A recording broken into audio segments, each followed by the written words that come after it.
birincisi heç bilmirik. Bizim dərimiz qurudur. Bizim dərimiz yağlıdır.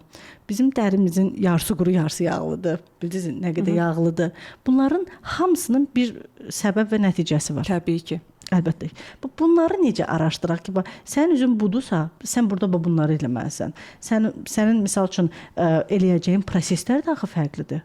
Misal üçün hər kəs kollagen eləyirsə, bəlkə sənin üzün Bəli. İstəyirəm bunu açıqlama verəsən. Baxın, bu individual yanaşılmalıdır hamıya. Konkret məsələn biri TikTokda və ya da hər hansı bir sosial şəbəkədə bir şeyi görür, sonra trendə salırlar bunu bir nəfər sözü zubandan kəsmir. Bəli və deyirlər ki, yox, bundan istəyirəm. Başlayırlar axtarmağa. Bəzən çətinliklə tapırlar, amma yəni də axtarırlar iddia ilə. Yəni düzgün bir həkimin konsultasiyasını qoyub TikTokda gördüyünü başlayır tapmasa belə, yəni inadla axtarmağa. Yəni əvvəlcə dəqiq bilmək lazımdır ki, yəni bu sənə düşürmü, sənə lazımdırmı ümumiyyətcə? İndividual yanaşmaq lazımdır. Ona görə də biz konsultasiya eləyəndə ayrı-ayrılıqda ona görə deyirəm ki, bütün xəstəlikləri, problemləri, dərisinə baxılır. Düzgün diaqnoz qoyulub individual ona qida əlavələri təyin edilir.